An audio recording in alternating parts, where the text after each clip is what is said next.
सभी दोस्तों को नमस्कार। कैसे हो सभी दोस्त? आई होप अच्छे होंगे। तो दोस्तों, आज कोई ब्लॉग नहीं है। आज आपके लिए एक नई जानकारी लेके आए हैं। आप सभी ने सुना होगा कि उत्तर प्रदेश के हाथरस के रतिपुर रति भानपुर गांव में एक हादसा हो गया, जिसमें सत्संग के दौरान और कम से कम 121 लोगों के मारे जाने की खबर है और 30-35 लोग लगभग शायद घायल भी हुए हैं। तो दोस्तों, उसी पे चर्चा कर रहे हैं हम।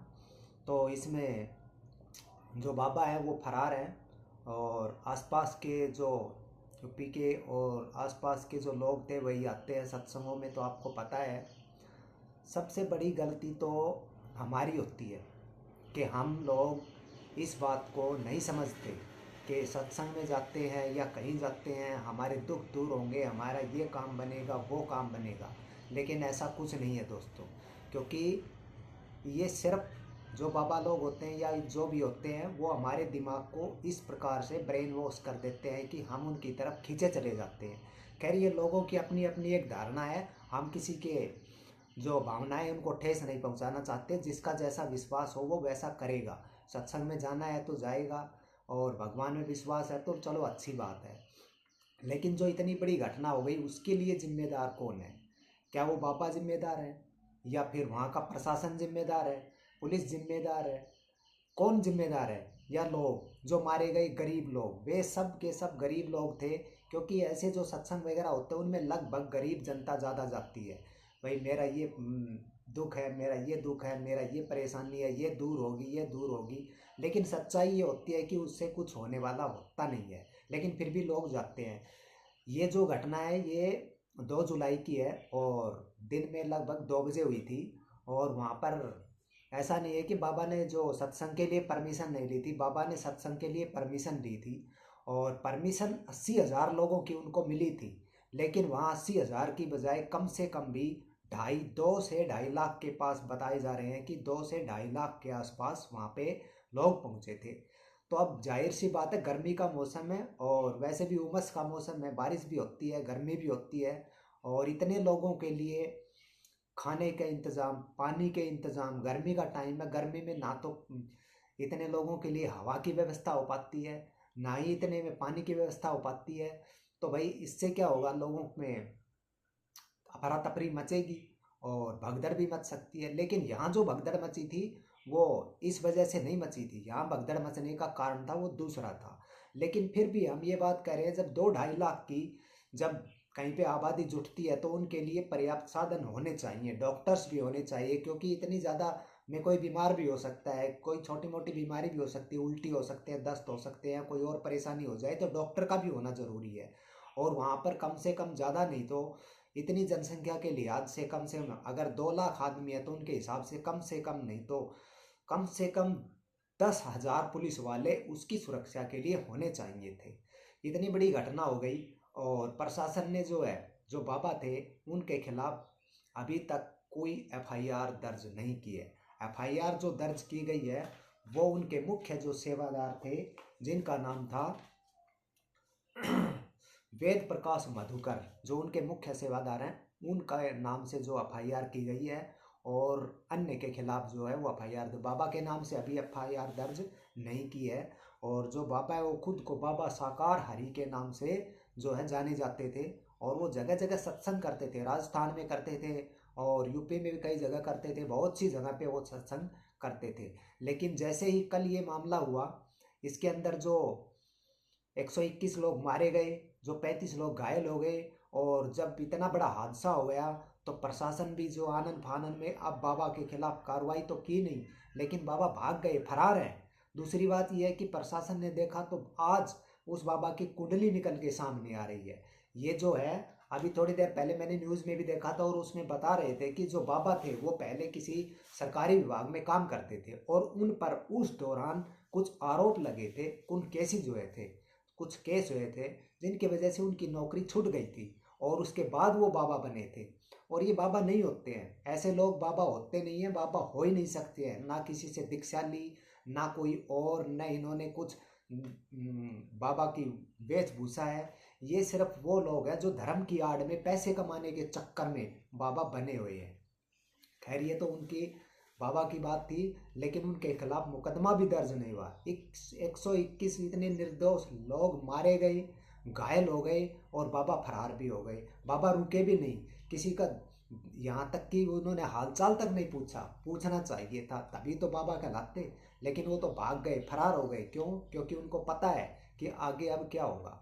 उनके खिलाफ केसेस भी पहले के पेंडिंग हैं, और वैसे भी कुछ अवैध जमीन कब्जाने के भी कुछ मुकदमे उन पर चल रहे हैं जो लंबित हैं, बता रहे हैं। टीवी में न्यूज़ में मैंने देखा था। तो ऐसे बाबाओं से सावधान रहना चाहिए। अब जो लोग मारे गए हैं उनके लिए सरकार ने अपनी अपनी तरफ से घोषणाएं की है। भाई राज्य सरकार है वो 2 लाख रुपए दे रही है, केंद्र सरकार है वो 2 लाख रुपए दे रही है मृतक के परिवार को। भाई एक बात है, क्या एक आदमी की जान की कीमत 4 लाख रुपए है? यानी कि मरने वाले तो मर गए खैर, लेकिन उनकी जान की कीमत क्या सिर्फ 4 लाख रुपए ही हो सकती है? ये हमारी सरकारों का काम है। उसके बाद में जो मृतक है, जो घायल है, उनके लिए जो व्यवस्था की गई है उसमें क्या है? उसमें केवल मात्र 50,000 रुपये। तो ये तो प्रशासन ने अपनी तरफ से किया है, लेकिन अब प्रशासन को चाहिए कि वो जो फरार बाबा है उसको गिरफ्तार किया जाए, जल्दी से जल्दी पकड़ा जाए, उस पर कार्रवाई की जाए और उसको सज़ा मिलनी चाहिए। क्योंकि इन सब जो मौत हुई है उनके पीछे सिर्फ और सिर्फ उस बाबा का हाथ सबसे ज़्यादा है। क्योंकि जब बाबा ऐसे सत्संग करते हैं तो बाबा को भी चाहिए कि व्यवस्था अच्छी हो, लोगों को परेशानी ना हो। जब लोगों को ही परेशानी हो रही है, जब लोग ही मर रहे हैं, तो फिर क्या सत्संग किया और क्या ऐसे सत्संग में जाने का फायदा है? आप लोग खुद सोचिए। 121 लोग जिनकी जान गई, 35 लोग जो घायल हो गए हैं, उनसे अगर उनके घर वालों से जाकर कोई पूछे तो आज उनका दुख दर्द तभी समझ में आएगा। ऐसा नहीं है कि भाई हमने देखा और ये हो गया, ऐसा नहीं है भाई गरीब लोग हैं, हम जैसे सभी गरीब लोग होते हैं, और वो गरीब लोग ही थे जो मारे गए हैं। सब अपनी दुख तकलीफ के लिए घूमते फिरते हैं कि भाई कहीं कोई उनका इलाज हो जाए, कुछ हो जाए। और भगदड़ मचने का कारण भी क्या है? भगदड़ मचने का मेन कारण ये था वहाँ पे कि जब सत्संग खत्म हो चुका था तो जो बाबा थे वो वहाँ से निकलने लगे, और जो बाबा का काफिला जा रहा था तो उनके अनुयायी जो थे उन्होंने कहा कि भाई बाबा जो गए हैं, और जो बीमार व्यक्ति हैं जिनको कोई तकलीफ होती है, वो बाबा की जो चरण धूली है उनको ले मस्तक पे लगाएं, और घर में कोई बीमार, कोई बीमारी से परेशान व्यक्ति हो तो उसको भी दें, ताकि उसकी बीमारी दूर हो जाए। जिससे क्या हुआ, जब सोच के देखिए 2.5 लाख की जनसंख्या एक साथ किसी गाड़ी के काफिले के पीछे जाएगी तो कितने लोग मरेंगे, कितने लोग चित जाएंगे। ये सबसे बड़ी गलती थी उनकी कि उन्होंने ऐसा कहा, नहीं करना चाहिए था। अगर बाबा की धूली का ऐसा ही महत्व था, लोगों में भी विश्वास था, तो उनको उनकी जो बाबा की धूली है उसको इकट्ठा करके लोगों में वितरित क्यों नहीं करते? गेट के पास रख लें और जो भी निकलता जाए उसको देते जाएं।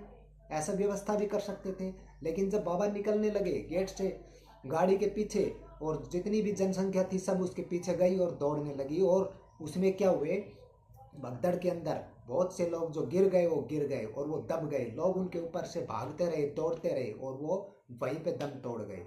फिर क्या हुआ, उसके बाद में एम्बुलेंस की व्यवस्था नहीं है। मैंने टीवी पे खुद देखा कि वहाँ कोई एम्बुलेंस की व्यवस्था नहीं थी। जो घायल थे, जो मृतक थे, उनको लोग पिकअप गाड़ियों में और इधर उधर से कुछ लोगों उनमें उसको भर भर के इस तरह से ले जा रहे थे।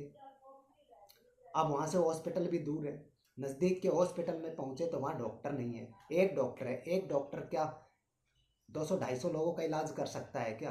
कभी नहीं कर सकता एक समय पे। और ज़्यादातर लोगों की मृत्यु तो इस वजह से हो गई, कुछ घायल थे उनको टाइम पे इलाज नहीं मिल सका।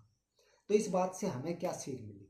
इस बात से हमें सीख मिलती है कि हमें कम से कम, जब हमारे घर में या हमारे आसपास ऐसे लोग होते हैं जो सत्संग में जाते हैं, कम से कम उनका ध्यान रखना, उनको ये बात बतानी चाहिए, उनको समझनी चाहिए कि जिस सत्संग में हम जहाँ जा रहे हैं वहाँ कितनी जनसंख्या की बैठने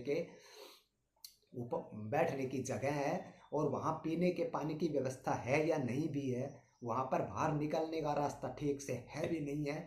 जब 2-2.5 लाख लोगों की जनसंख्या जुटती है तो वहाँ कम से कम नहीं तो 2-3 एग्जिट रास्ते होने चाहिए, ताकि लोग एक रास्ते की बजाय नहीं 2-3 रास्तों से इधर उधर से निकले ताकि भीड़ इकट्ठी एक साथ ना निकल पाए, लेकिन ऐसी व्यवस्था उन्होंने नहीं की थी। और प्रशासन की भी ये गलती है कि उन्होंने जब परमिशन दी तो इस चीज़ को चेक करना चाहिए था कि भाई जो इतनी जनसंख्या है, 80,000 की परमिशन दी और वहाँ पे पहुँच रहे 2.5 लाख, 2 से ऊपर लोग, तो उसमें गलती प्रशासन की भी है। उन्होंने स्ट्रिक्ट, प्रशासन को भी इन मामलों में ज़्यादा कठोर से कठोर कदम उठाने चाहिए ताकि भविष्य में ऐसी घटनाएं ना हो।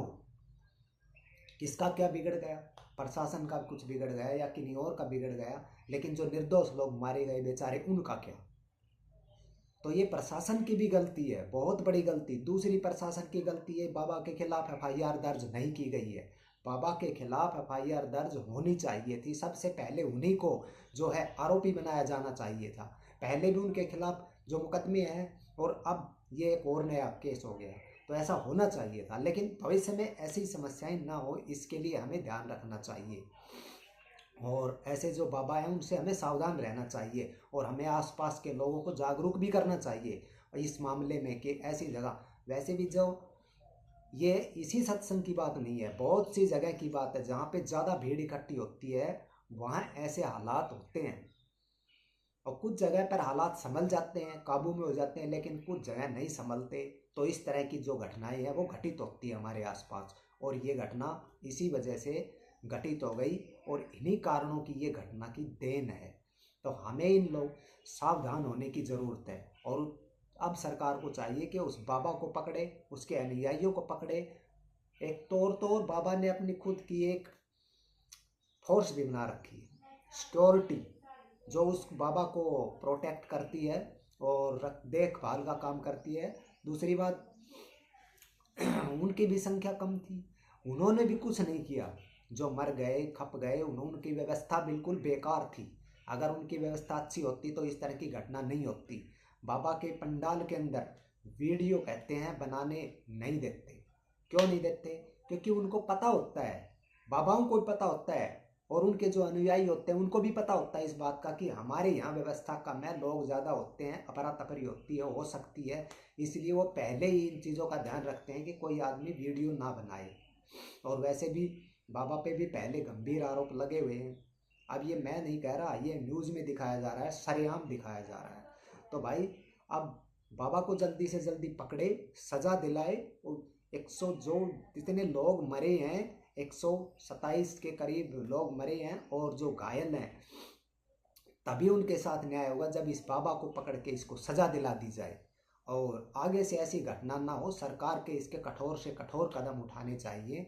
और आई होप वीडियो आपको पसंद आया होगा, तो दोस्तों लाइक और शेयर कीजिएगा और ऐसी घटना में सावधान रहिए। अपने बच्चों के साथ, परिवार के साथ, अपने आसपास में ज़्यादा से ज़्यादा जागरूकता फैलाएं। ऐसे जो आडंबर होते हैं, ऐसे जो बाबा होते हैं, ऐसे जो ढोंगी बाबा होते हैं, उनको, उनसे लोगों को जागरूक करें, सावधान करें। धन्यवाद।